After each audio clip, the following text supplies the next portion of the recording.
Bonsoir à tous et à toutes, bienvenue chez Caribde. On est très heureux d'accueillir ce soir Jérôme Lafargue pour la parution de son roman En territoire Aurillabat, dans son 4e roman chez Kidam Éditeur. Donc, bonsoir, on va se livrer ce soir à un exercice d'équilibriste, puisqu'on va donc parler de ce roman.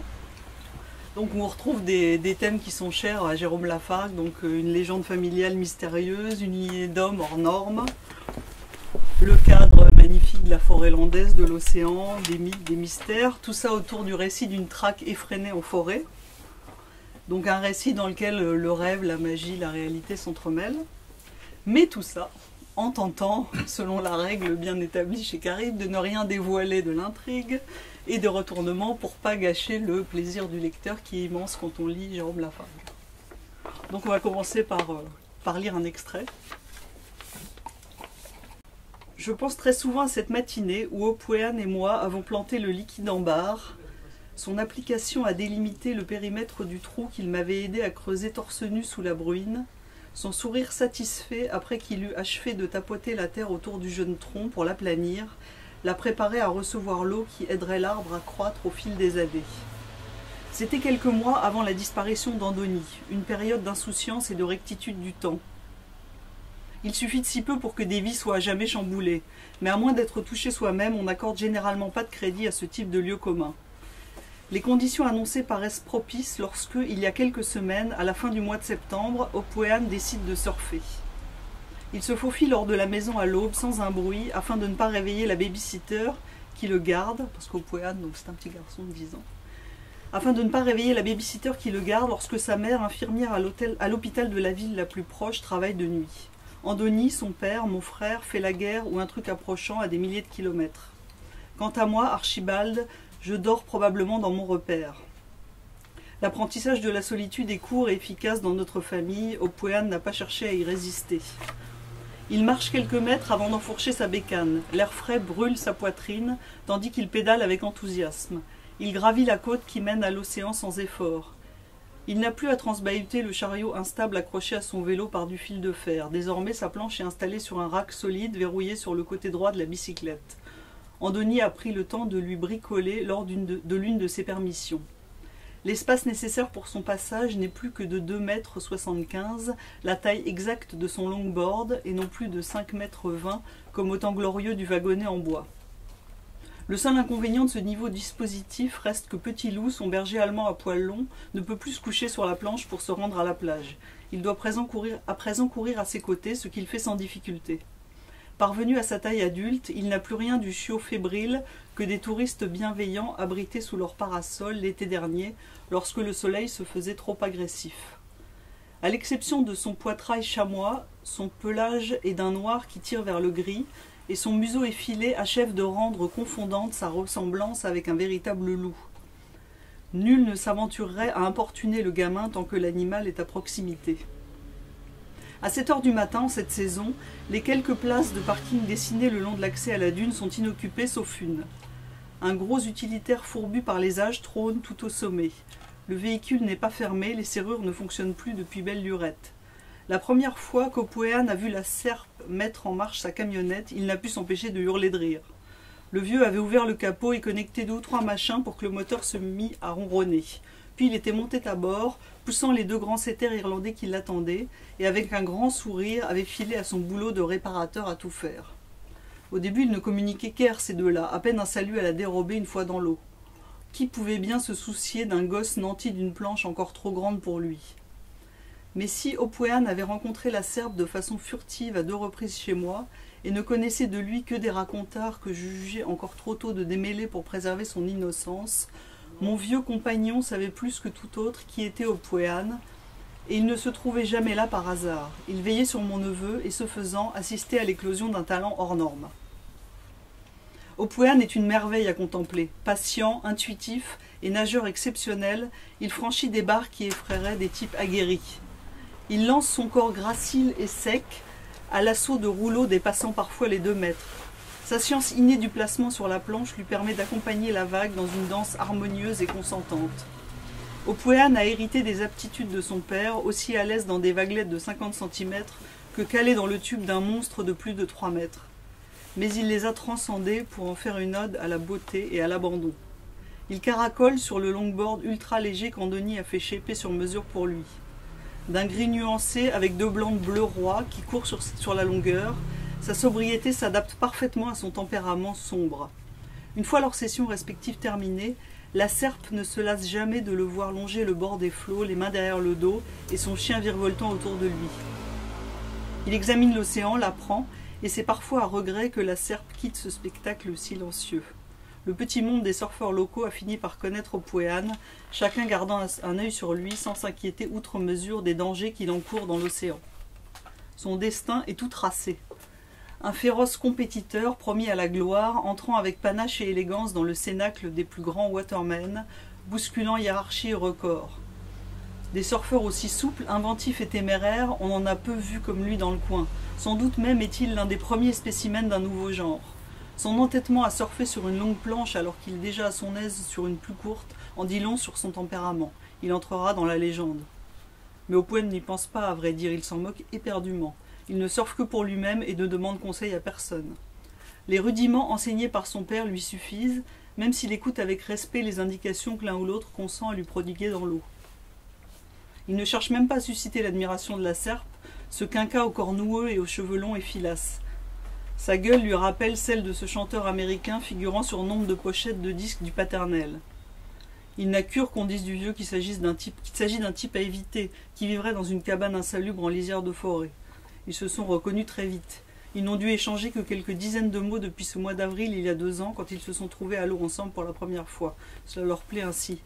Ils savent qu'ils appartiennent au même monde, qu'ils seront là pour s'entraider le moment venu. C'est le feu qui nourrit Opwean, une rage qui s'estompera avec le temps, il l'espère, mais pour l'heure, seul le surf compte. Il n'a que 10 ans après tout.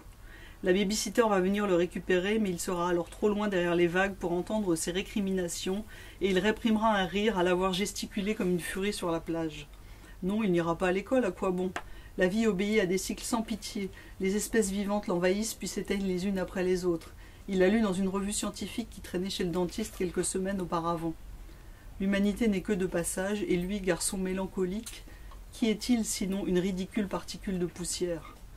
Quel autre prodige peut bien rivaliser avec la béatitude d'un surf silencieux dans des flots déchaînés? Il appuie son vélo contre le parapet de bois, frontière entre le goudron et la dune, dégage sa planche du rack et la pose avec délicatesse sur le sable. Accroupi et très appliqué, il badigeonne de wax le longboard sur toute sa surface. Puis il regarde l'océan. Une longue droite déferle en face du poste de sauvetage. Sans surprise, la serpe y effectue des figures sèches et précises sur sa 6-3 effilée. C'est là qu'Opwean va aller, les autres spots lui paraissent moins intéressants. Petit Loup est déjà sur la plage, agitant la queue frénétiquement, sautant en tous sens lorsque Opwean le rejoint. Le gamin n'a pas les bras assez longs pour porter sa planche d'un seul tenant, alors il la fait traîner sur le sable. La température de l'eau est encore agréable, il ne porte qu'un short de bain, pas de leech. Il ne le remettra qu'à l'hiver, lorsque les vagues se feront puissantes et dangereuses, seule concession accordée à sa mère. Il reste 2 heures dans l'océan. La serpe sort peu de temps avant lui, le saluant avec ironie du signe des surfeurs, pouce et auriculaire brandis, les autres doigts repliés. Lorsque Opwean regagne le bord à son tour, profitant de la mousse qui le ramène couché sur sa planche, il est satisfait. Il a pris une dizaine de vagues, marché sur toute la longueur du longboard, s'est pris quelques gamelles qui l'ont bien fait marrer. Alors qu'il se repose, assis aux côtés de son surf et de Petit Loup, profitant du soleil qui réchauffe ses épaules nues, il voit apparaître devant lui un homme grand, habillé d'étrange façon, accompagné d'un loup, un vrai. Il n'éprouve aucune peur, à peine un frisson. Sans se l'expliquer, ni même avoir idée de se l'expliquer, il sent que cet homme le connaît. Il adresse la parole au nouveau venu, qui ne lui répond pas. Ses cheveux sont blonds et longs, parcourus de lacets de cuir qui les retiennent. Il a les yeux les plus bienveillants que le petit ait jamais vus. Son corps bronzé et balafré par endroits, le vêtement en peau tannée ne masquant pas toutes ses cicatrices. Il porte une sorte de pantalon coupé au milieu des jambes, les bords effilochés pendouillants tels des lanières exsangues. À sa main droite, un gros bâton de marche. À sa ceinture, un couteau de chasse terrifiant attaché par une sangle en corde. Opwean loupe sans doute 1 ou 2 battements de son cœur lorsque l'inconnu s'assoit à ses côtés, mais il se reprend très vite. Petit Loup n'a pas bronché depuis son apparition, regard braqué sur le loup, lui-même figé en position d'attente et de scrutation, mais sans une once de défi, comme s'il se transmettait des informations capitales par les yeux. Il touche le bras de l'homme, s'attirant un beau sourire rassurant en retour. Les vagues s'en viennent mourir à leurs pieds, ces marées montantes. Opouéane tressaille. Sur sa planche, il voit un motif inconnu.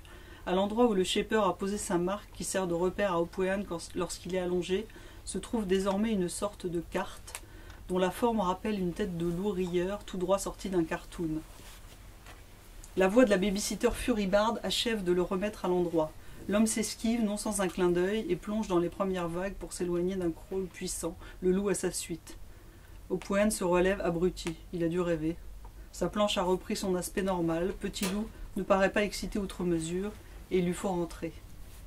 Opouéane ne prête pas plus d'attention à ce rêve qu'à ceux dont il se souvient d'habitude, mais sur son lit d'hôpital, c'est la première chose qu'il me racontera. Ce roman raconte en fait ce qu'on n'a pas vu dans ce chapitre, mais une traque en forêt d'un narrateur qui s'appelle Archibald, et donc de cet homme qu'on a vu dans la scène qui s'appelle la Serpe. Et ils sont aux trousses d'un fugitif anonyme mystérieux, en compagnie de nombreux autres fugitifs. Le roman raconte beaucoup de choses, il raconte l'histoire de ce narrateur associé au lieu, ça remonte à son ancêtre, ça raconte la tension entre deux familles, donc les Oriabal et Nasbrug, dans ce village, avec un héritage de cette famille chargé d'affrontements depuis le XIXe siècle. Beaucoup d'autres choses qu'on n'a pas envie de dévoiler. Donc j'avais envie de savoir en fait quel avait été le point de départ du livre. Le point de départ? Ouais. Le point de départ, c'est un rêve que j'ai fait, qui se trouve dans le livre, mais qui est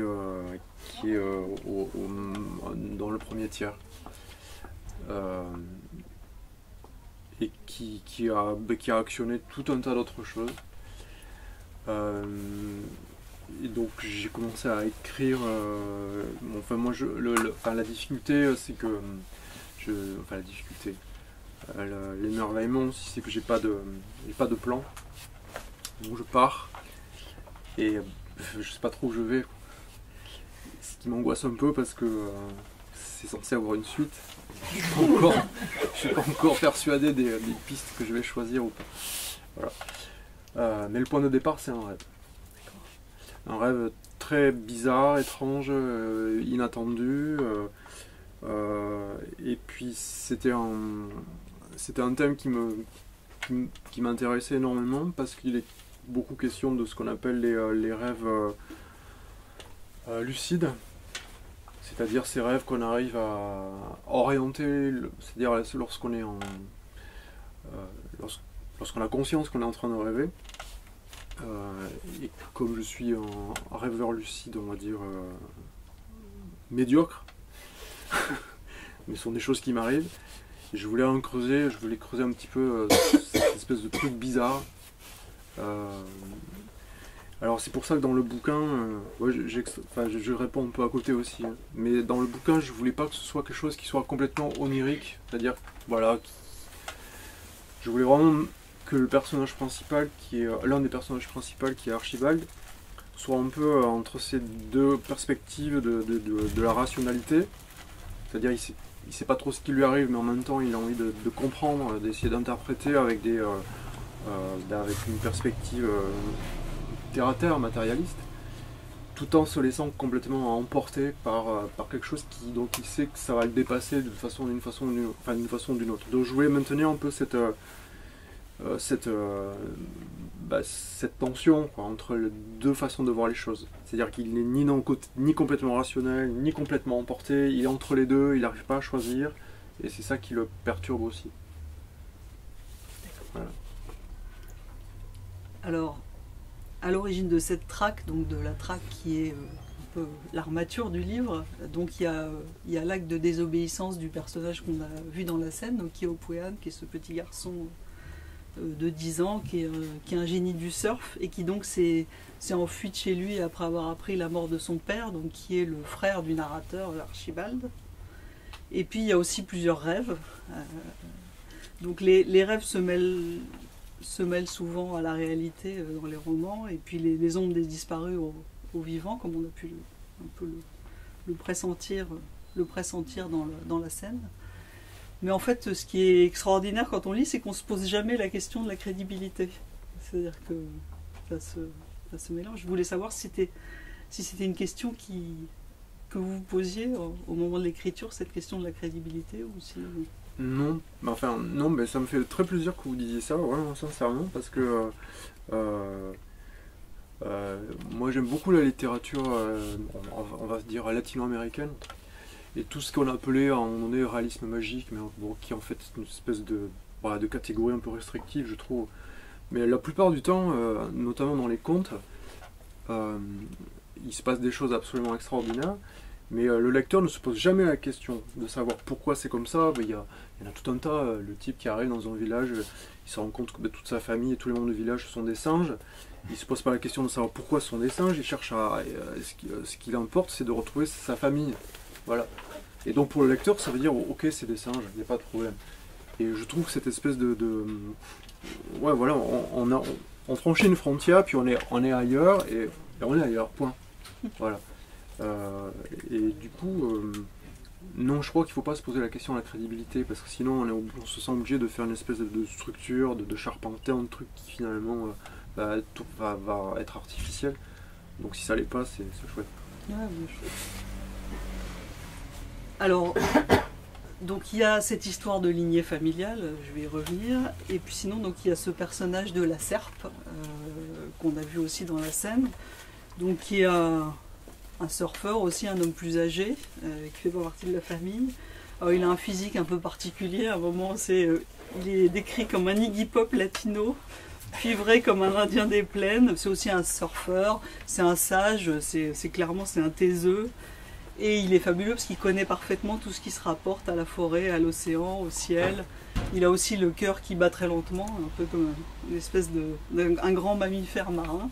Et moi j'adore ce personnage, je le trouve vraiment magnifique. Il est à la fois très silencieux, mais il est central dans le roman, puisque dans la traque, c'est lui qui est dans la forêt et qui guide. Donc je voulais savoir d'où était né ce personnage, connaître un peu sa genèse. Ça, en fait, c'est les petits trucs. Ce personnage, il existe, entre guillemets. Il y a quelques années de ça. L'été, sur la côte hollandaise, pour pouvoir surfer tranquillement, il faut aller surfer soit très tôt le matin, soit très tard le soir, parce que sinon, c'est la pagaille. Et donc, moi, je vais souvent surfer entre 6h et 7h du matin. Et pendant plusieurs jours de suite, il y avait un gars qui avait une cinquantaine d'années, bon, qui n'était pas cuivré, mais qui avait les cheveux un type de Biscarros, qui avait une espèce de vieille guindarde dégueulasse, avec deux énormes chiens qui l'attendaient. Et on a surfé tous les matins pendant, je sais pas, une semaine, voilà, tous les deux, en se disant bonjour de loin. Et puis et je me disais, putain, ce type-là, il a un truc, il faut... Et après, je l'ai transformé parce que en gros, la serpe, pour moi, c'est la somme de plusieurs choses très très différentes. Mais le point de départ, en gros, c'est ce gars-là, mais qui est peut-être un connard fini, j'en sais rien. Et en tout cas, m'a servi à construire ce personnage-là. Ce que j'ai bien aimé, c'est dans cette non-rencontre, c'est le fait, cette espèce de... je vais faire mon snob, je vais paraphraser un bouquin que vient de sortir Quignard sur la communauté de solitaires. Et c'est un peu ça, voilà. C'est parfois dans le milieu du surf, quand moi j'aime bien surfer tout seul, mais j'aime bien surfer avec des copains aussi. Mais surfer tout seul, ça quand même, c'est-à-dire on n'est jamais vraiment tout seul. Enfin, il arrive qu'on soit complètement seul au milieu de nulle part. Il arrive aussi qu'il y ait vraiment dans des périodes un peu le matin très tôt, le soir, voilà, il y a une personne de loin comme ça, on se salue ou on se salue pas, mais généralement on se salue. Dans les Landes on se salue, dans les Pyrénées-Atlantiques, au Pays Basque on se salue pas. et j'aime bien ce truc là, voilà. Et du coup on peut dire n'importe quoi aux gens, quoi. Ça, j'ai trouvé ça, cette non-rencontre intéressante, mais il y en a d'autres dont j'aurais pu me servir, mais qui n'auraient absolument aucun intérêt. Moi il m'est arrivé, j'ai entendu parler des gens sur le spot en attendant que les vagues arrivent, les gens, il leur arrive de parler de la réflexion de leur cuisine. Et puis paf, la vague arrive, on part, et puis on revient, puis on reprend la conversation, elle s'est arrêtée. Bon. Voilà, mais je trouve ça plus intéressant. Voilà, la serpe, il vient de là, en fait. Donc ça, c'est la cuisine, c'est un grand secret que je délivre. Et puis après, voilà, j'en ai fait quelqu'un de totalement différent. Alors souvent, les héros, justement, c'est des lignées d'hommes solitaires. Mais ça, on va en reparler. Donc au début du roman, il y a cet homme donc accompagné du loup qui apparaît à Opwean tandis qu'il est sur la plage avec son berger allemand après sa séance de surf. Alors c'est marrant, j'ai lu un article récemment qui disait que les premiers loups ou alors des animaux qui étaient entre chien et loup avaient aidé les hommes à chasser il y a 40 000 ans. Et que c'était une des raisons de l'extinction des Néandertals, le couple chien-loup-homme.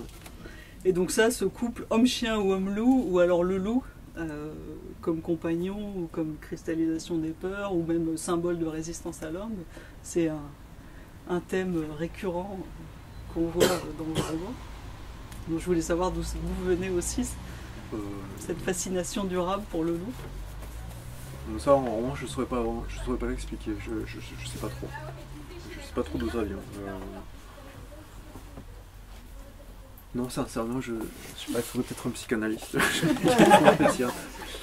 Après, l'intérêt... Le loup, c'est un truc de... Oui. Ouais. Non, mais l'intérêt du loup, c'est qu'il y a une tradition de... Il y a une tradition de contes et de... Je sais pas trop qui regarder en fait, je veux pas être impoli, mais je regarde Marianne, c'est plus simple. Il y a une tradition de contes qui traverse à peu près toutes les cultures. Donc c'est foisonnant, ça est tellement que c'est parfois même angoissant. Donc moi qui aime bien lire beaucoup, faire des recherches, etc., à un moment donné, il faut laisser de côté et puis écrire tout simplement. Mais la raison profonde pour laquelle ça m'intéresse, je sais pas, parce que c'est peut-être qu'il y a un animal qui justement entre les deux, qui ne peut pas fonctionner sans sa meute, mais qui a en même temps un caractère de solitaire qui est quand même très très fort.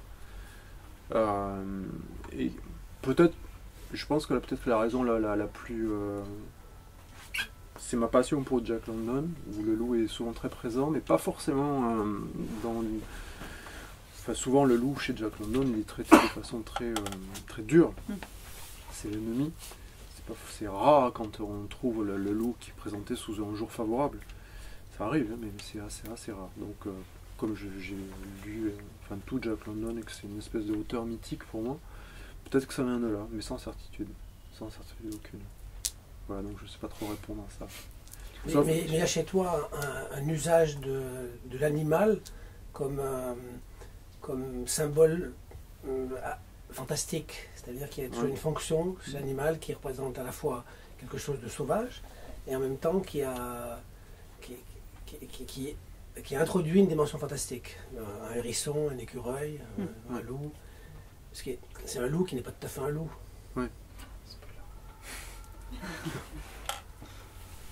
Oui, c'est vrai. Mais c'est vrai que le loup, ça parle plus que le hérisson, le écureuil. Il y a certains écureuils, Il y a certains écureuils qui ont une fonction très importante. Oui, c'est vrai. Il y en a dans des romans, dans les hommes sylvestres. Et puis dans le Jonathan, le loup, il a un bagage qui est déjà là. Oui, voilà, c'est ça. Il y a toute une histoire avec. Après, ça tient au fait que... Je cherche pas à faire... au niveau des thèmes, en tout cas, j'ai jamais cherché à être puissamment original, me démarquer, etc. Au contraire, je trouve intéressant de m'attaquer, entre guillemets, à des choses qui ont été déjà faites des 36 milliards de fois, parce que le loup, dans la littérature, on le voit, c'est quelque chose qui... voilà. Et c'est ça qui est intéressant, c'est d'essayer de trouver un petit peu sa voie en utilisant, enfin ne se privant pas d'utiliser des thèmes qui ont déjà été battus, rebattus, parfois de façon excellente et sans doute de façon insurpassable, mais ça n'empêche pas que voilà, ça reste... on peut continuer à creuser le truc, ça c'est bien. Donc le loup, il sera encore, oui, je pense, oui. Comme le liquide en barre, et souvent le liquide en barre, mais pourquoi tu mets un liquide en barre dans chacun de tes bouquins? Parce que j'adore cet arbre, je trouve que c'est un arbre majestueux, magnifique, qui immense, et ça aurait pu être le séquoia ou le châtaignier qui peut devenir très grand aussi, mais bon, pour moi c'est le liquide en barre. Voilà, je sais pas pourquoi, c'est comme ça. Est-ce qu'on peut lire du coup une des scènes, Ouais, la scène de la traque? D'accord. Ah, c'est moi qui lis. Oui. Ok.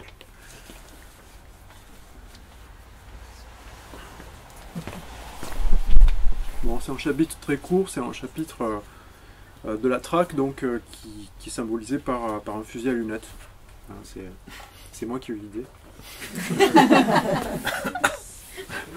C'est clair. Je dois avoir du crayon. La serpe me devance de quelques mètres à présent. Il suit les traces avec application et avance assez vite, même si nous devons modérer la cadence et observer le relief pour ne pas faire fausse route. Les mousses verdâtres piétinées à la base des pins nous donnent de précieuses indications. Nous nous sommes équipés avec détermination et précision au petit matin, dès que nous avons appris la nouvelle de sa présence. Même si nous espérons le rattraper avant la nuit, nous avons apporté duvet et tente au cas où nous devrions prendre du repos. Nous savons pourtant au fond de nous que nous ne dormirons pas, nous marcherons et courrons jusqu'à être sur ses talons, jusqu'à sentir sa peur. Je n'éprouve nul plaisir à cette traque. Le temps presse, il nous faut arriver avant les gendarmes, faire ce que nous avons à faire et disparaître. Alors que nous traversons l'une des dernières pistes goudronnées avant que la forêt ne devienne sauvage, je vois apparaître au détour d'un virage l'ombre de mon frère. Les mains dans les poches, sa carrure imposante relâchée, il sourit et me fait un clin d'œil. Je lui fais un petit signe de la main à ce fantôme droit sorti de mon imagination. Andoni est là, il sera toujours là. Je ne fais plus de distinction entre les informations que je tiens pour justes et vérifiées, celles que je m'invente dans l'espoir qu'elles soient véridiques, et ce que je crois apprendre de ce type d'apparition fugace et fertile. Mes morts ne sont pas des cadavres que j'enjambe sur la route de ma propre fin. Ils m'accompagnent en silence, dans le respect de nos existences héroïques et ridicules. Et s'ils se rient de moi, ils savent que je suis prompt à m'esclaffer en leur compagnie. La serpe ne sait pas que les spectres de mon frère ou de mes parents se manifestent de temps à autre, mais il peut s'en douter ou il comprendrait sans difficulté. Lui-même effectue chaque 16 juillet un pèlerinage dans une cabane résignée abandonnée dans les bois. Il part à l'aube, emportant la vieille dobro miraculée de son acolyte défunt, lui-même broyé dans l'accident de voiture qui notifia l'arrêt de mort de leur groupe. Une fois sur place, il commence par nettoyer la bicoque, dont tout le monde sait dans le coin qu'elle lui appartient de fait. Inutile de mettre un cadenas, et elle est si loin des chemins qu'aucun promeneur inaccoutumé des lieux ne saurait la trouver. Puis il sort la guitare de son étui en cuir rigide, la pose délicatement à sa gauche contre le mur. Il soulève alors le drap qui recouvre sa batterie, les poussette avec soin, ouvre le sac dans lequel sont rangées ses diverses baguettes, en choisit 2. Il joue tout le matin, fredonnant les airs composés par ce duo de notre âge, dont la rage sidéra quelques salles chauffées à blanc, par ce barbare en sueur aux cheveux fous, ascétique et imperméable à tout, frappant Tom, caisse claire et cymbales avec fureur pour répondre aux coups de fouet électrique d'un comparse, autant dans la démesure expressive que lui était dans l'enfouissement tellurique.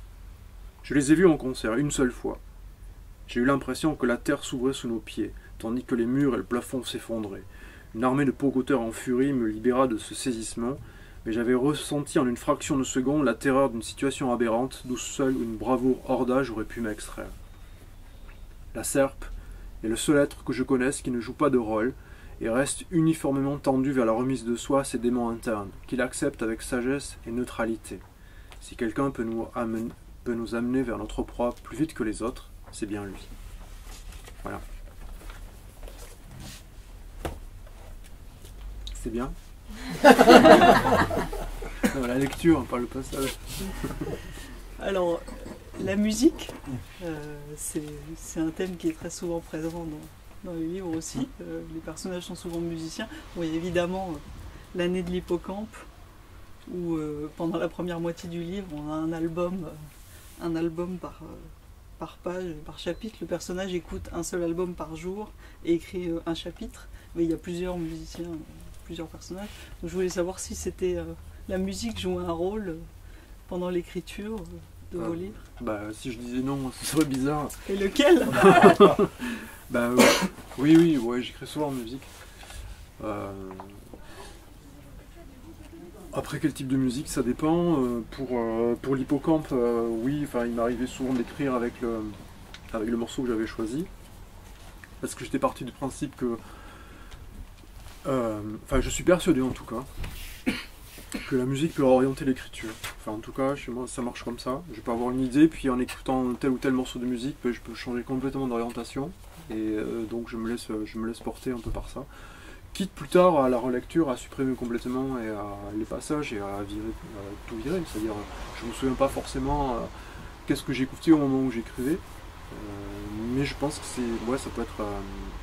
en tout cas, c'est le parti pris de l'hippocampe. Mais pour les autres, non. J'écris sans musique, mais j'écris souvent avec de la musique. Voilà. Peu importe le type de musique, je suis assez éclectique. Sauf la musique expérimentale que je ne comprends pas et qui est plutôt perturbante, je trouve, pour écrire. Mais sinon, du rock, du jazz, du musique dite classique, la musique baroque, des chants aussi, beaucoup. Voilà. C'est un des plaisirs de l'année de l'hippocampe, c'est qu'on écoute beaucoup de musique en le lisant. Alors, un des personnages qu'on voit dans ce chapitre-là, c'est Andoni, qui est le père d'Opwean, qui est un militaire, et son frère, qui est le narrateur, Archibald, a été lui aussi un temps militaire et parachutiste. Et donc Andoni, il est en mission dans un pays d'Amérique centrale où il y a une guerre civile un peu larvée, et il essaie de prévenir comme ça les massacres et la barbarie pendant cette mission. Dans l'année de l'hippocampe aussi, on a un personnage un peu avec ce profil-là, qui a souvent beaucoup de faces dans vos romans, la violence, l'espoir, du rêve. Donc je reviens à la question de la construction, comment ça se construit et comment cette face violente intervient. Peut-être une question mal formulée. Je sais pas. Non. Ce qui est certain, c'est que la violence a une part importante dans mes romans, oui. Peut-être que c'est dans les romans où je fais passer un certain nombre de choses, mais oui, c'est une question qui me... Je vais pas dire qui m'intéresse, parce qu'on peut pas être intéressé par la violence, mais qui me touche beaucoup. Oui. Alors peut-être parce que c'est en raison des choses que j'ai vues, vécues, des choses sur lesquelles j'ai travaillé parce que j'ai fait des recherches dessus par ailleurs. La façon dont ça intervient dans le roman,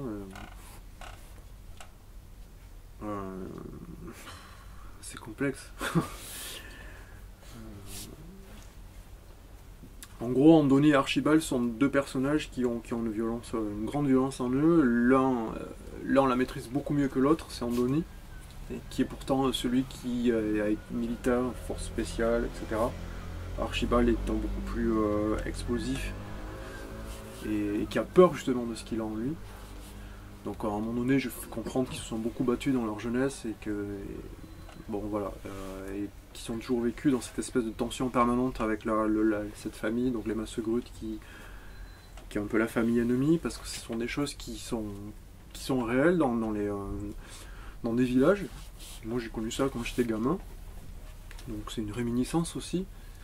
Cette espèce d'affrontement qui vient de la guerre, justement, de la Deuxième Guerre mondiale, des familles qui ne se parlent plus parce que certains avaient pris le parti de collaborer, d'autres avaient pris le parti de ne pas collaborer, on va pas dire de résister, mais de ne pas collaborer, voilà, ce qui était déjà beaucoup. Et c'est une espèce d'inimitié fondatrice qui parfois dure encore. Et ça, c'est de la violence pure, mais la violence aussi symbolique. Et donc la violence pour moi, elle n'est pas que physique, elle passe aussi par tout un tas de choses qui ne sont pas immédiatement perceptibles. C'est pas forcément toujours très évident à rendre. Voilà. Parce que je pourrais relater. Là, j'ai donné l'exemple tout à l'heure de ce gars qui a donné qui a donné naissance entre guillemets à la serpe. Mais je me sers quasiment jamais d'expérience de ma vie personnelle dans mes romans. Enfin, c'est très très rare. Alors ici, il y a des situations, il y a des choses, il y a des émotions, il y a des idées qui traversent. Mais des faits que j'ai vécus, c'est quand même... sauf des faits super violents, il y en a dans l'hippocampe, mais c'est quand même assez rare. Je pense que c'est peut-être par rapport à une distance et une retenue par rapport aux gens, quoi qu'ils aient fait finalement. Enfin, je suis pas dans l'acte, je suis pas dans le témoignage. C'est-à-dire peut-être aussi que ça tient. Je crois qu'il y a beaucoup de choses aussi qui tiennent au fait que dans ma vie d'enseignant chercheur à l'université, j'ai fait des choses très carrées. Voilà, il faut tout justifier, tout montrer, etc. Et que du coup, dans mes romans, j'ai pas du tout envie d'être comme ça. C'est plutôt complètement l'inverse.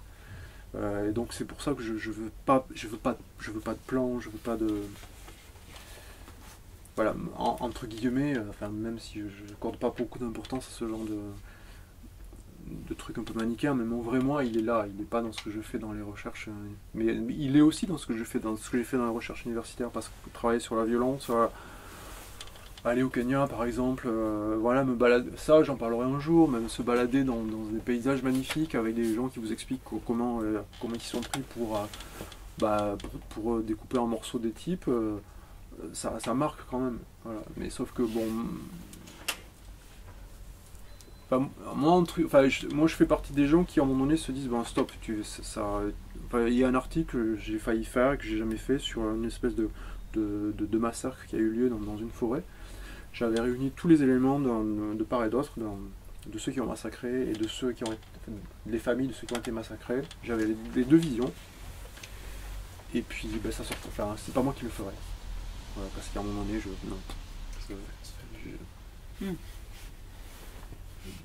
voilà. En plus, dans la somme des massacres qui ont été relatés, ça ferait un truc de plus.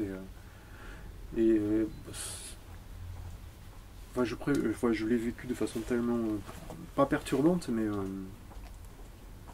parce qu'il y avait énormément de dérision aussi chez ces personnes. Donc à un moment donné, quand on rigole, quand on est sur le chemin, qu'on rigole, et après quand on rentre chez soi, tard, hein, putain. Oh. Il y a beaucoup de choses qui traversent le roman, et une des histoires donc de l'ancêtre de cette famille, encore une fois j'essaie de pas trop en dire, cet ancêtre, son histoire est liée à celle d'Arthur Rimbaud et de Alphonse Allais, et notamment au voyage de Rimbaud à Java. Et à la fin du livre, vous parlez du très beau livre qui est paru aux éditions du Sonneur, qui s'appelle Rimbaud à Java, de Jamie James, qui est un livre qui est très fascinant parce qu'il est à la fois essai, récit de voyage, enquête, et puis hommage à la poésie. Et alors, est-ce que c'est possible de dire... Je fais comme Anaïs d'habitude. Est-ce que c'est possible de dire, sans dévoiler l'histoire, comment les personnages de Alphonse Allais et Rimbaud et ce voyage à Java sont entrés dans le roman? Ben ça, c'est pour une raison très simple, c'est parce qu'ils sont nés tous les deux le même jour, le même mois, la même année, et je trouve que c'était un pied de nez, assez marrant. Ouais, je me suis dit qu'il y avait une raison profonde. Au fait qu'ils soient nés le même jour. Bah oui, forcément. Et parce que Alphonse Allais, pour moi, c'est une espèce d'icône. C'est super drôle, et en même temps, c'est pas que drôle, il y a quand même c'est parfois même à la limite dépressif, Alphonse Allais, quand on le lit un peu, pas entre les lignes, mais c'est... Et du coup, comme je voulais parler aussi de la commune, et qui est en lien entre Rimbaud et la commune, et qui a été beaucoup travaillé, mais d'ailleurs, si vous avez le bouquin de Kristen Ross, vous pouvez les montrer aussi. On ne fait pas d'essai. On ne fait pas d'essai. Mais voilà, bon, donc je trouve qu'il y avait un truc à faire autour de tout ça. J'ai pas voulu non plus le travailler à fond, hein, parce que je préférais le garder pour la suite. Et j'ai préféré basculer dans le monde de l'enfance et en faire le prétexte ou le matériau pour une histoire que Archibald va raconter à O'Brien quand il est sur son lit d'hôpital. Et faire quelque chose de transformer quelque chose qui est assez tragique quand même, la commune, en prétexte pour une histoire qui est un peu onirique. Voilà. Mais le point de départ, c'est uniquement cette date de naissance. C'est un peu ça. Et je trouvais, ça me paraissait rigolo de faire intervenir un troisième personnage fictif, donc, et de se poser la question de savoir pourquoi, et finalement, parce qu'il y a un petit truc dans cette espèce de manuscrit qui a disparu, dans lequel il y avait peut-être des inédits de Rimbaud et de Allais, parce que ça, dans le milieu des bibliophiles, les inédits, c'est toujours le truc. Ouah. Donc voilà, ça c'est des astuces, c'est rien d'autre que des petits plaisirs d'auteur pour les lecteurs, bon, c'est rien d'autre que ça. Voilà. Mais peut-être que ça se transformera en quelque chose de beaucoup plus important, j'en sais rien. On a hâte de le voir. Est-ce que vous voulez intervenir? Surtout, n'hésitez pas.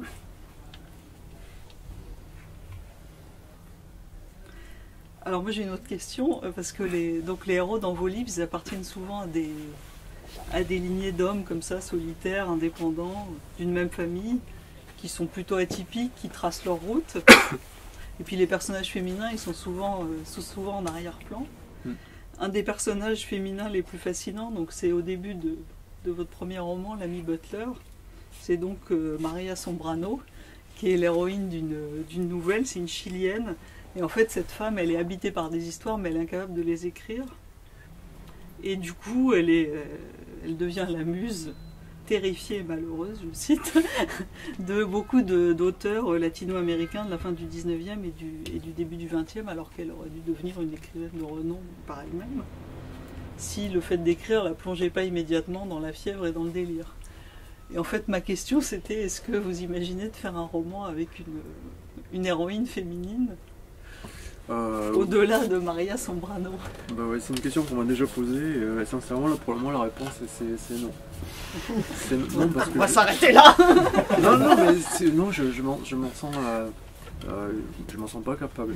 Voilà, je m'en sens pas capable. Mais c'est pas capable parce que c'est juste une question de...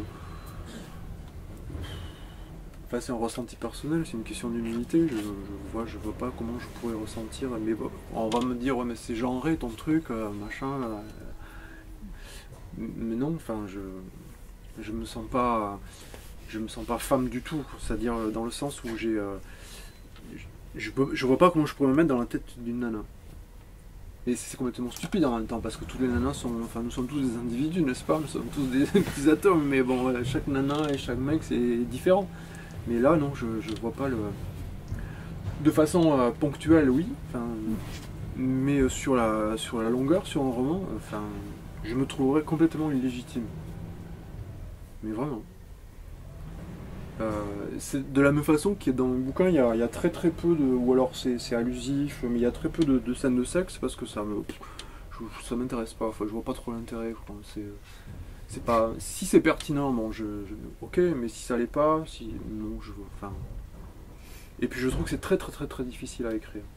Enfin, réussir une bonne scène érotique, ou même une scène de sexe, voilà, point... C'est vraiment un exercice qui est pas évident du tout.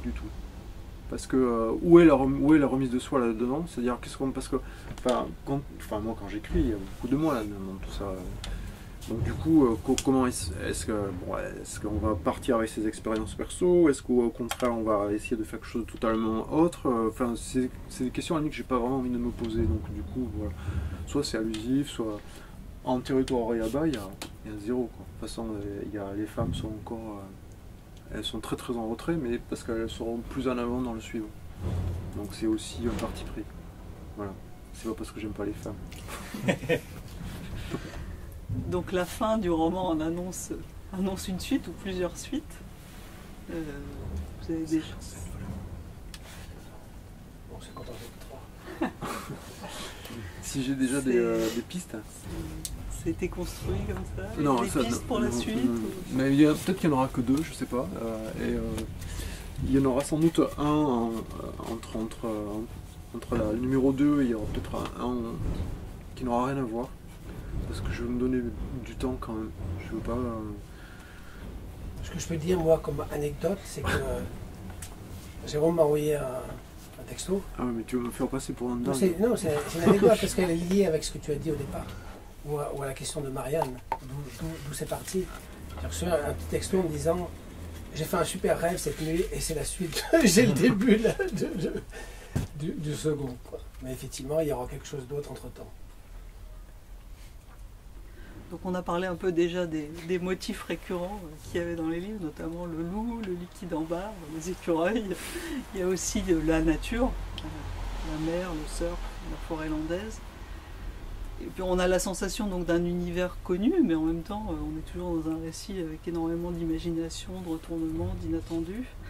Et donc, une des questions que je m'étais posée, c'était le lien entre les différents livres. Est-ce qu'il y a un lien, une continuité, ou est-ce qu'ils sont... comment ça se construit? Oui, je pense qu'à posteriori, on peut trouver des liens, mais il y a des thèmes récurrents, c'est sûr.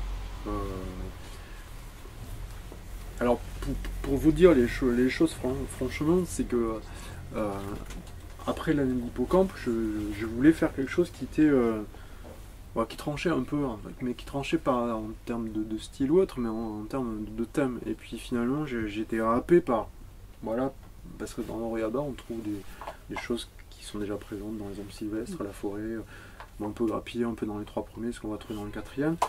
Mais je pense que au final, ça m'a beaucoup aidé, ce bouquin, parce que finalement, il me semble que c'est comme une espèce de livre de transition qui, je pense, va m'aider à faire ce petit 5e qui précédera, si tout va bien, la suite de Oriaba.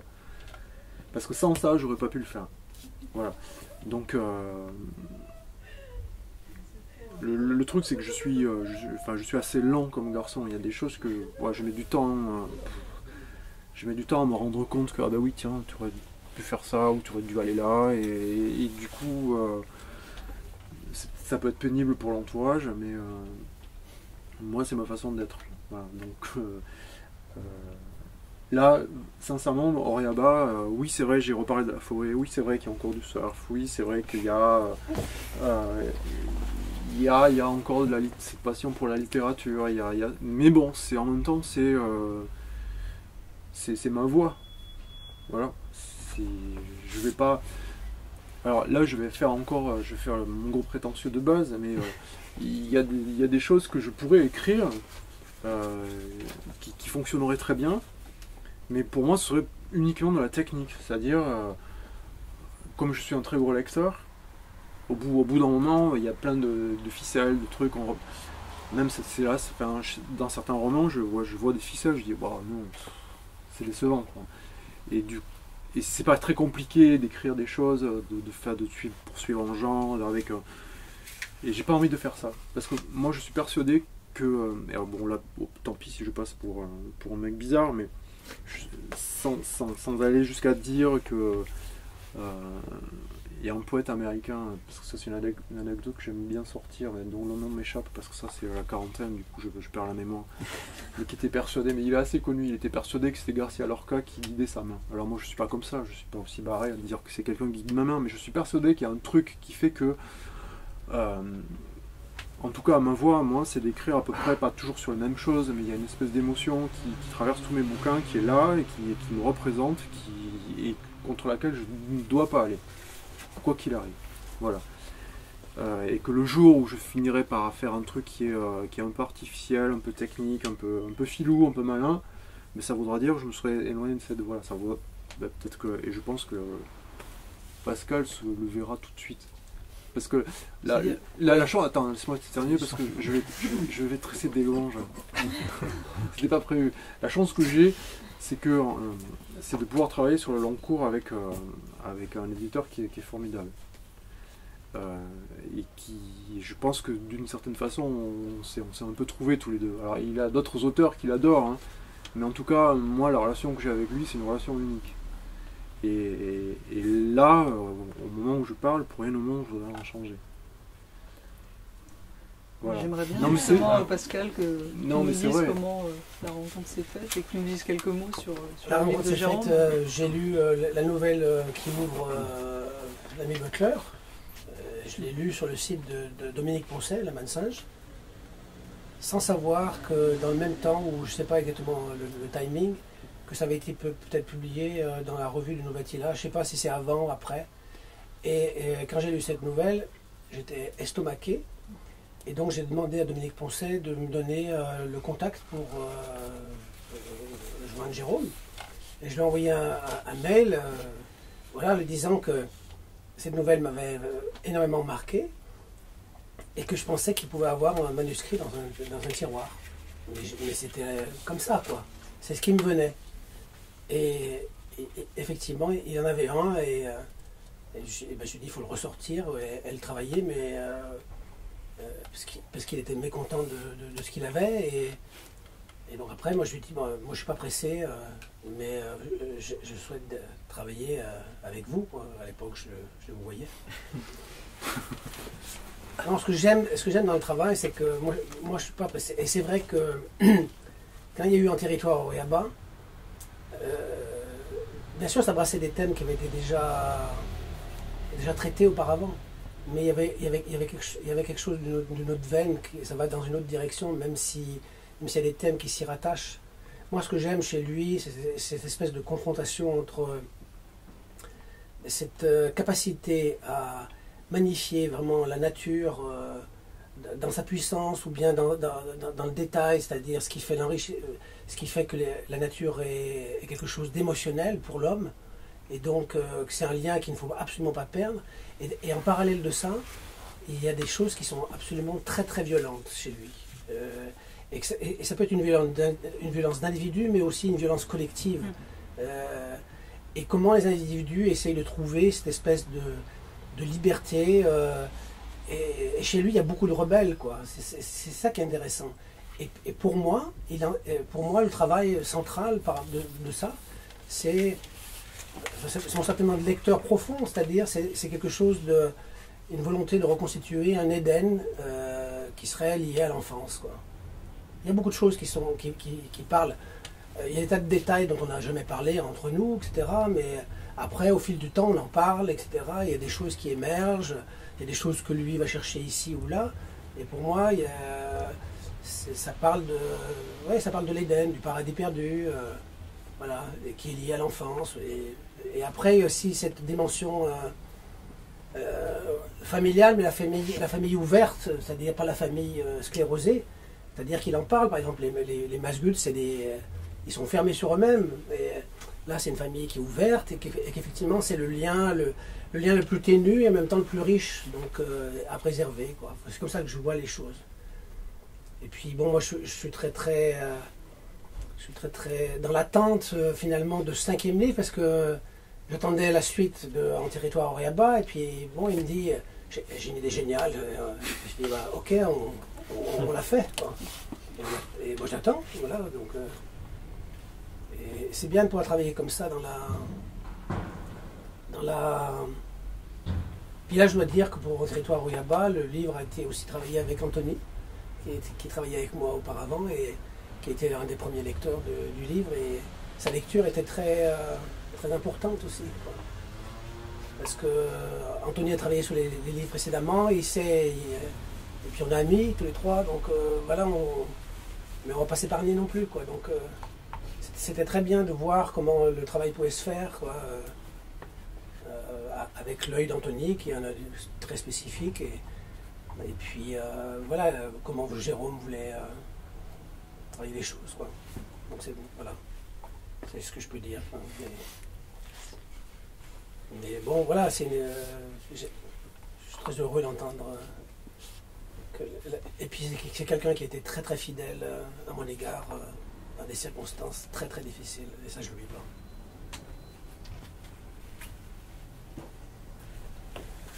Je voudrais savoir si vos histoires se situent toutes dans les Landes.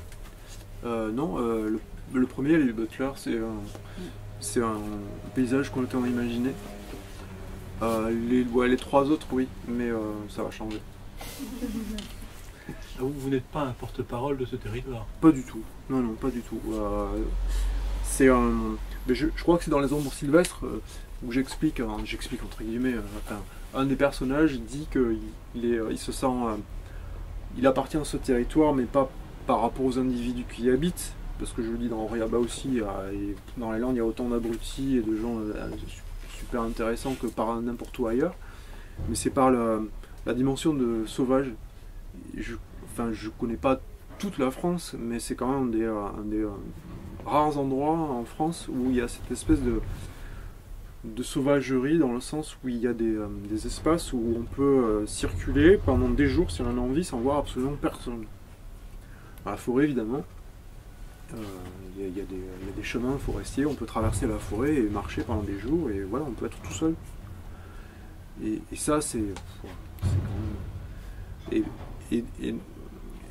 Et dans le nord, enfin à partir de à partir de Contis, que Pascal connaît bien, en remontant, on peut marcher. Il y a cet espace, il y a l'océan, et de l'autre côté, il y a la forêt. Et entre les deux, c'est un peu urbanisé, mais pas trop.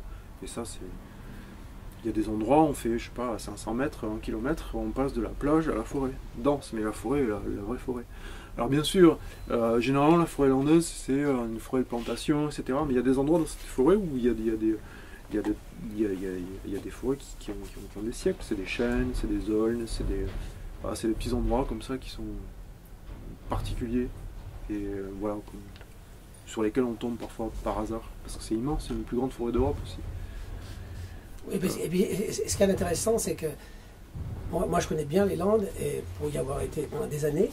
Et ce que j'ai vraiment adoré tout de suite, c'est cette dimension-là, c'est-à-dire il donne la dimension sauvage d'une forêt qui est dans la tête de beaucoup de gens quelque chose de normé, qui est une forêt industrielle et très exploitée. Effectivement, il y a des endroits où c'est très exploité, mais en même temps, il en fait une forêt qui est presque brocéliande, c'est-à-dire une forêt qui est mythique, quoi, et qui réserve plein de surprises. Et effectivement, il y a des endroits où on peut se balader où c'est hyper sauvage, quoi. Moi, un des seuls endroits que je pourrais comparer avec ça, avec ce côté sauvage, c'est peut-être la Camargue, quoi. Il y a ça en Camargue, le sentiment d'un bout du monde où il n'y a pas du tout de référence pour penser qu'on est au milieu de la civilisation. Ça, cette sensation est vachement forte. Et on la retrouve là-dedans, voilà. Ouais, et puis c'est une forêt qui est habitée aussi, habitée dans le sens où il y a énormément de contes, de légendes sur sorcières, fées, des sources guérisseuses, il y a des dizaines et dizaines de lieux de ce type-là, sur lesquels parfois on tombe un peu par hasard, mais souvent ils sont pas très loin des voies passantes, des routes. Il faut marcher un petit peu, mais et il y a toute une, entre guillemets, une mythologie autour de ça, et qui est vraiment passionnante. Et bon, moi qui ai pas mal vécu avec mes grands-parents, enfin, ça m'a marqué quand j'étais gamin, c'est ce genre de truc. Donc du coup, forcément, ça ressort de temps en temps. Mais est-ce que les Landais ne font pas de vous un porte-parole? Pas du tout. Mais les Landais, ils s'en foutent. On l'aimerait bien. On voudrait plus. Non, pas du tout. Parce que c'est ce qui est arrivé à Marie-Hélène Lafont, par exemple. Ah oui. Marie-Hélène Lafont, elle a écrit le bouquin, et puis les gens du Cantal en ont fait une sorte de porte-parole du monde paysan. Non, mais de toute façon, je voudrais pas. Enfin, je ferais tout pour. Ah, mais c'est pas vous qui allez décider. Ouais. Si, je crois que si. À un moment donné, on peut. Ouais, non, pour moi, si je devais comparer à ce moment-là la typicité locale, je dirais on pourrait parler de Bernard Manciet, mais voilà, mais il fait quelque chose d'autre qui lui appartient en propre. Il y a pas mal de gens qui ont dit qu'il y avait qui ont parlé de références en parlant de Borges ou Villa Matas ou certains Bolaño pour le côté instable de la narration, mais pour moi il est très atypique dans la production française par la façon de travailler ce qu'il travaille, et il fait du Jérôme Lafargue depuis le début. Voilà, à mes yeux, voilà, après, il y a toujours des influences parce que c'est des histoires de lecteurs, quoi. Donc, voilà, un écrivain, c'est d'abord un lecteur. Alors, on retrouve des choses ici ou là, mais. Et qu'est-ce que vous répondez à la question des influences, justement? Je vais vous sortir le truc. Quand on pose cette question, je sors toujours un truc, voilà, parce que je trouve ça permet de répondre rapidement. Et comme je lis beaucoup, il y a parfois des auteurs qui me touchent énormément et qui parfois m'obsèdent complètement. C'est-à-dire que, stylistiquement, je vais vous donner deux exemples. Le premier exemple, c'est parce que l'envie d'écrire, c'est quelque chose qui est en moi depuis très très longtemps. Et un jour, il y a un copain qui m'a mis Vie minuscule entre les mains. Et Vie minuscule, ça m'a bloqué pendant des années. C'est-à-dire, je me suis dit, jamais t'écriras comme ça. C'est pas possible. Et donc, sciemment, j'écrivais plus, quoi. Enfin, c'était pas possible. Et le deuxième exemple, et j'ai réussi à surmonter ça, parce qu'il fallait quand même que j'ai un truc, quoi. Et ce qui m'arrive de faire de temps en temps, c'est d'écrire à la façon d'eux. Donc, un autre auteur qui m'avait fasciné, c'est David Peace. Alors, dans la traduction, pas en anglais. Et quand j'ai lu la trilogie 1974-1977, il avait une façon d'écrire qui fonctionne par répétition. C'est-à-dire, il répète souvent les mêmes choses, pas de façon immédiate, mais ça se retrouve dans la page suivante, etc. Et j'avais trouvé ça vraiment génial. Et ça m'a bloqué. Et du coup, j'ai fait un texte je me suis mis à écrire pour dire, tiens, tu vas faire un truc comme lui, comme ça va te passer, parce que ça, c'est pas du Lafargue, c'est du Peace, et donc tu vas le laisser tranquille. Voilà. Mais oui, évidemment, il y en a un autre aussi, et ça de façon systématique, Pascal et Anthony aussi. Anthony, je sais que tu n'aimes pas ce genre de truc, les métaphores. C'est James Lee Burke, je ne sais pas qui traduit James Lee Burke, mais moi j'adore cet auteur. Il écrit toujours le même livre. Ouais, je suis désolé. Il écrit toujours le même bouquin, mais je trouve ça fabuleux. Mais métaphoriquement, il est extraordinaire. Et c'est très difficile de pas faire pareil, quoi, parce que c'est... mais bon, voilà, il faut pas que je fasse pareil. Il faut que je fasse mes trucs à moi. Non, voilà, ça c'est... Mes influences, ouais, il y en a tout un tas, c'est évident. Mais alors, les autres influences que j'ai en la lecture, c'est les séries télévisées. Je pense que du point de vue narratif, c'est les choses les plus intéressantes qui existent depuis ces dernières années, c'est les séries télé américaines, anglaises. Pour moi, c'est un puissant fond. Je trouve ça vraiment extraordinaire. Il y a plein de choses à récupérer là-dedans. Alors, pas à récupérer de façon immédiate, mais je pense que c'est de l'ordre de l'inconscient. Ça vient au fur et à mesure de l'écriture, il y a des choses qui arrivent. Ah, tiens, oui, ça en fait, ça vient de... Voilà. Donc il n'y a pas d'étanchéité entre votre vous lecteur et votre vous auteur? Il n'y a pas une membrane étanche qui sépare... Moi, je raisonne pas comme ça. Quand j'écris, je continue de lire. En revanche, quand je lis pas, c'est rare que j'écrive. Voilà. J'ai eu une période où je lisais plus pour des raisons personnelles. C'est une période qui a coïncidé aussi avec le fait que j'écrivais plus ou très peu parce que bon.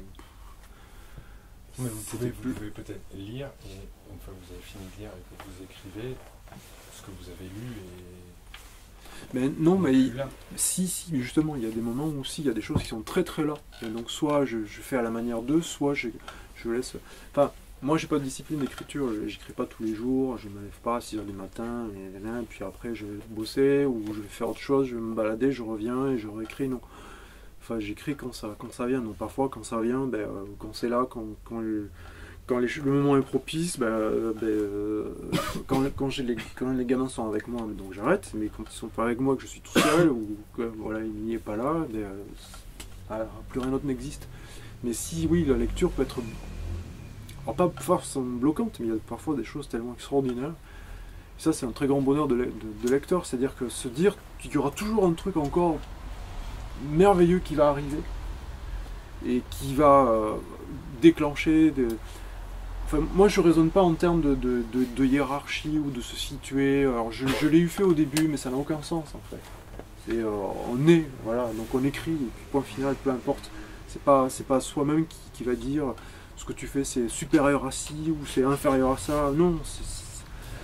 Donc quand on me dit Borges, Bolano ou Manciette, etc., ouais c'est chouette, mais bon, fondamentalement, ça, je vais pas dire que ça m'est égal, parce que ce serait prétentieux, mais c'est pas ça l'important. Qu'on me dise ouais t'as un truc à toi, t'as un style, on te reconnaît, bon ça me parlera plus, effectivement, mais ça ne fera jamais que gonfler un petit peu mon ego, parce que fondamentalement je pense que c'est un exercice qui est purement solitaire, c'est-à-dire qu'on écrit avant tout, c'est-à-dire on écrit vraiment dans le désert.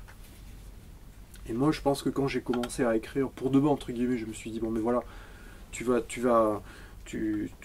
que tu écris, ça peut intéresser du monde, ce qui est un acte qui est fondamentalement immodeste, c'est-à-dire personne nous a absolument rien demandé. Lafare, on s'en fout au final.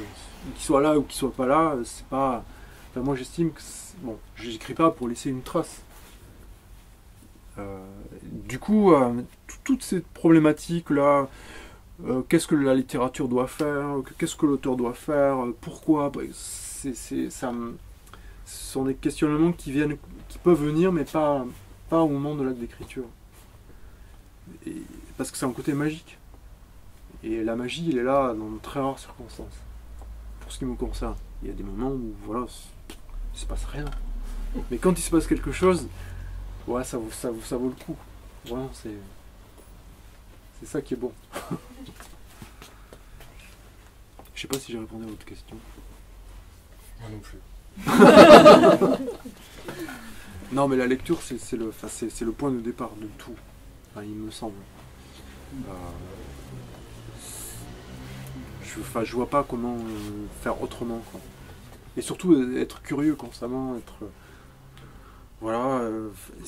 Alors voilà, je vais passer la brosse à reliure après avoir fait les tressés de louanges de l'édition, je vais tresser les louanges des libraires. Mais sans libraire qui, à un moment donné, vous balance un bouquin dans les mains, vous dit ouais, lisez ça ou lisez ça, parce que alors que vous connaissez absolument rien et que forcément vous n'êtes pas attiré ni par la couverture, ni par ce que ça raconte, et que le libraire vous dit mais si, bon, voilà. Mais c'est vrai, mais c'est cette démarche d'intermédiaire culturel, enfin on appelait ça autrefois les intermédiaires culturels, mais ce truc-là qui existe finalement de moins en moins, entre guillemets, parce qu'on est quand même, on a tellement de sources d'informations. Ben, le fait qu'il y a encore des gens qui disent si, prends ça. Parce que nous, à notre tour, ben, on va le transmettre. Et puis les bouquins, ils circulent. Et les bouquins, c'est fait pour circuler. Voilà, c'est une espèce de truc sans fin. Hein, et qui fait la beauté de tout ça. Donc moi, je me sens part de tout ça. Et moi, à mon niveau, qui est celui qui est le mien, quoi, c'est tout.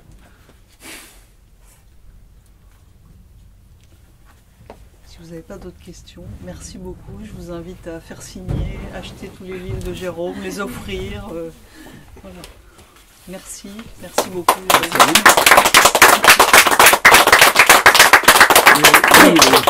Merci pour l'invitation. Ça, je ne l'ai pas dit. Juste un tout petit mot en fait pour les personnes, parce que de toute façon personne ne pourra partir s'il n'a pas déjà les 4. Ça c'est clair, on fera la sortie. Mais pour ceux qui les ont déjà ou qui les auraient, il y a 2 livres assez amusants en fait qui touchent des choses dont on a parlé ce soir. Il y a 6 photos noircies de Jonathan Vable. Si vous aimez les écureuils qui sont utilisés d'une façon assez inhabituelle, c'est un bon exemple. Et puis si vous aimez le surf, en tout cas les souvenirs de surf australien, il y a Shangri-La qui est absolument incontournable, qui est magnifique. Et dont... Et il y avait une dernière chose que je voulais dire, qui est dans le dernier Éric Chevillard, il y a une classification à la fin des auteurs, de tout, au ciel, donc juste au ciel. Là, il y a un classement très clair où il se moque évidemment et où il établit une hiérarchie claire et nette et définitive sur des critères totalement objectifs des auteurs. Et c'est vraiment génial et jubilatoire. Et je vous invite à lire le dernier Chevillard.